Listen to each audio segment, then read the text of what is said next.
And here we have 5, so these are all males. And here we have 5 lemurs. I don't know if the other 2 are going to come out. Actually, one's back there. And there is a definite hierarchy. So this is the male, this is dad, and this is mom, and this is one of our babies.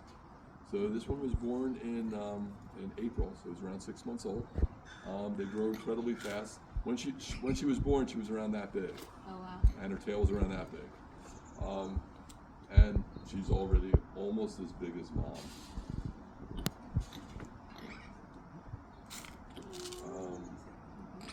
So let's see if I can feed her faster.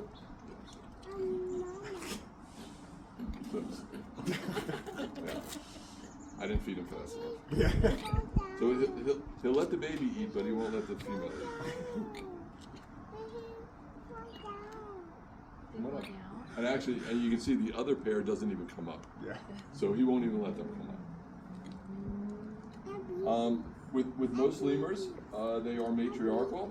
But as I said, this is the male. So in this type of lemur, so these are called brown lemurs or red-fronted lemurs.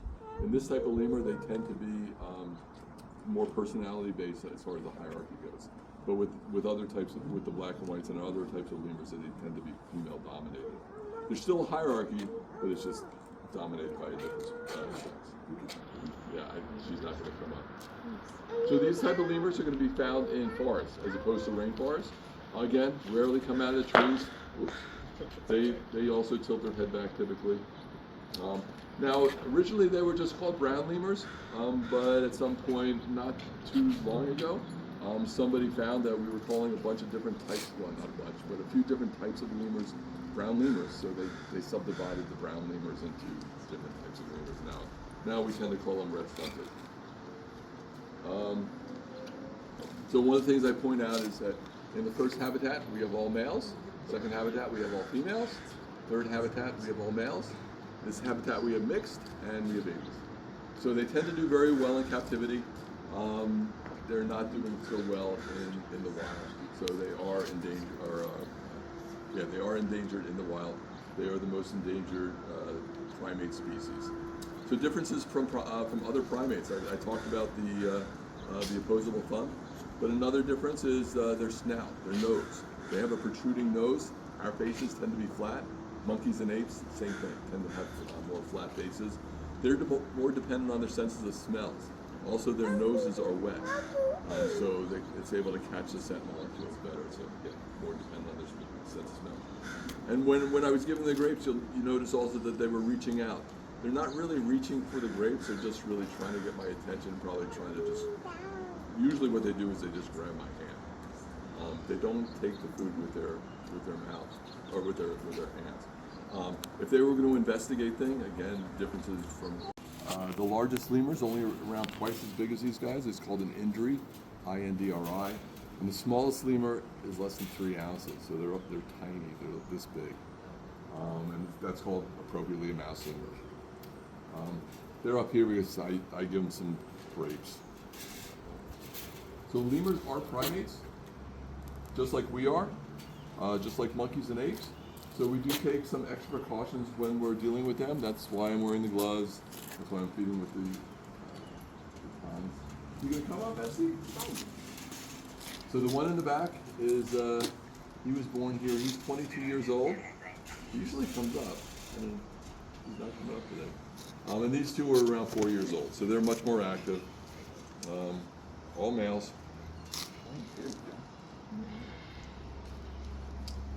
Notice that they don't take the food with their hand. They don't have the same dexterity that we do with our hands, and so they don't really, they tend to take it with their mouths. There you go. So they do not have a fully opposable thumb like we do, so they cannot do this. It doesn't slow them down as far as climbing, as you can see. Now they can grasp things with their feet. Again, they do not have a fully opposable thumb, but they can grasp things. The fingers do look a lot like ours. They have fingernails the same as we do. And also, when I gave them the grape, did you notice they tilted their head back? So they're not going to come out of the trees. They don't want to come out of the trees. They're much more susceptible to predation when they do, so they don't. And most of the liquid they get, here, let's see if he does it again. Most of the liquid they get, he didn't do it that time. He's too intent on looking at the grapes.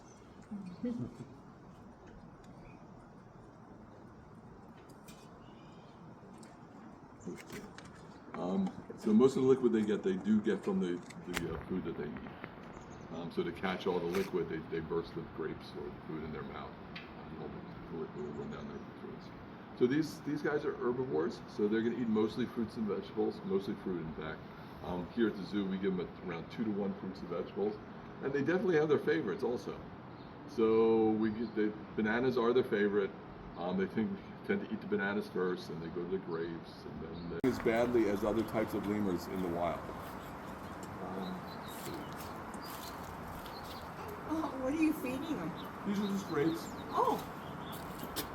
I love grapes.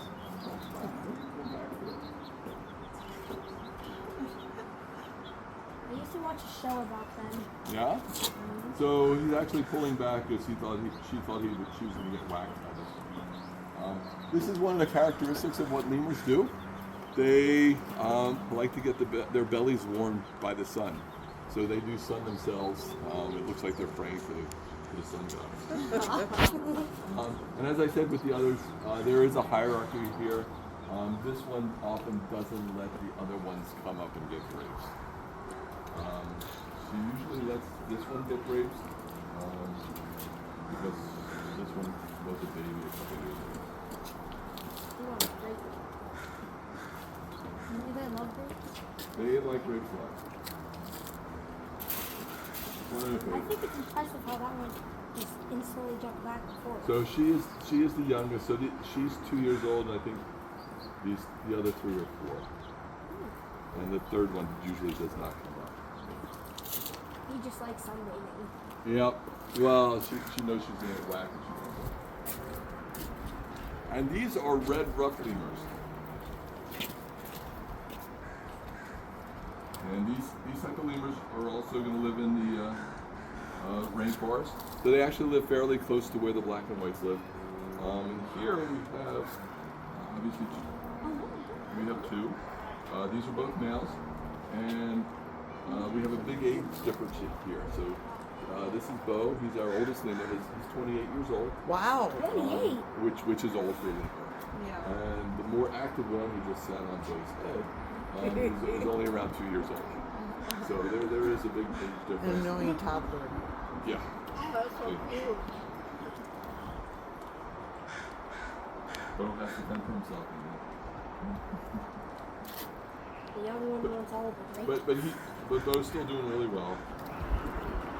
So in captivity, 15 to 20, maybe a little bit older than 20 would be a typical age for a lemur. So he's far outlived that. And again, he doesn't have any issue climbing up there. I have a question.